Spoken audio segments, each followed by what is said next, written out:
민주당의 당론과는 달리 이른바 공수처 기권을 했다는 이유로 징계를 받은 김태섭 전 의원에 대한 재심이 오늘 오후, 그러니까 조금 전에 있었습니다. 강제 당론은 반드시 지키라는 당론입니다. 강제 당론을 안 지켰는데 아무것도 안 하면 그 강제 당론이라는 게 의미가 없지 않습니까? 계속 그런 충돌하는 일이 잦게 발생한다고 보면 그것은 개인의 어떤 소신과 정당이 맞지 않는 것이기 때문에 사실 무소속으로 활동하는 게 맞지 않나라는 생각도 듭니다. 이 재심이 4시 50분쯤 진행이 됐다고 하던데요. 김태섭 전 의원 재심 출석 전에 취재진에 만나서 이런 얘기를 했습니다. 국회의원이 양심과 소신에 따라 한 표결을 이유로 징계하는 것은 헌법 정신에 반하는 일입니다. 활발한 토론과 비판 정신을 강점으로 하던 민주당이 어쩌다 이런 모습이 됐는지 너무나 안타깝습니다. 저 개인이 징계를 받느냐 마느냐에 그치는 문제가 아닌 만큼 강력하게 징계의 부당성을 얘기하겠습니다.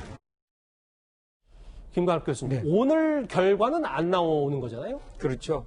지금 김태섭 전 의원이 상당히 강력하게 그 부당성을 이제 주장을 했던 모양이에요. 그래서 아마 그 결과는 내일이나 그 후에 볼 수 있을 것 같은데, 예.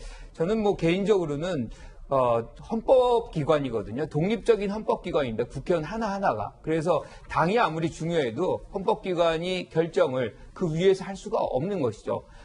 헌법에도 그렇고 국회법에도 그렇고 어떤 경우든 자유롭게 본인의 의사에 의해서 투표할 수 있다는 그 권한이 보장이 돼 있는 겁니다. 그래서 이 부분을 갖고서 당론이다, 그리고 강제적 당론이다라는 걸로 국회의원들의 어떤 선택을 강요한다는 것은 민주주의, 특히나 정당 민주주의에도 도움이 안 될 수가 있겠다. 왜냐하면 이런 식으로 해서 이제 뭔가 징계를 받게 되면 그 다음부터 다른 국회의원들은 지도부가 뭔가 선정을 하고 결정을 하면 거기에 눈치를 볼 수밖에 없는 것이고, 그것이 자유로운 어떤 투표를 막는 그런 효과를 발휘할 수밖에 없기 때문에 이 부분은 민주당이 상당히 좀 잘 고심을 해서 결정을 해야 될 것 같다, 이렇게 생각합니다. 아무리 당규에 그렇게 써 있더라도. 그렇죠.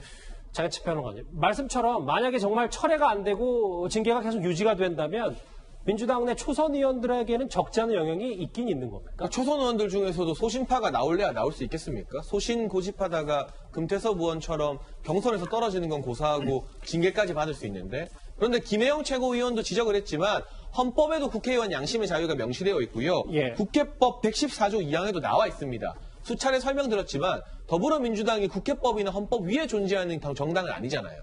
아무리 당원 당규가 중요해도 헌법이나 국회법보다는 하위 법령인 겁니다. 이건 실정법도 아니에요. 예. 그런데 어떻게 법을 어겨가면서 당원을 지키겠다. 이게 상식적으로 말이 되는 일인지, 이건 정당이나 보수 진보의 여부를 떠나서 헌법 정신을 존중하느냐 그렇지 않느냐의 문제로 보여집니다.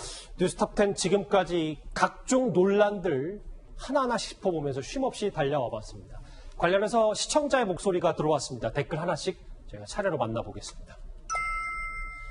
의원이 소신 갖고 기권했다고 징계냐? 그러고도 민주주의 국가가 맞냐?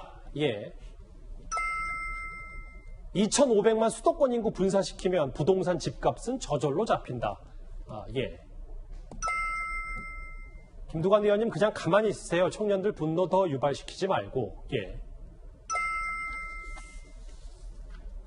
판사와 목수, 망치, 값어치가 같아야 한다. 인구권 보면서 김재동 씨의 말이 생각난다. 마지막 보겠습니다.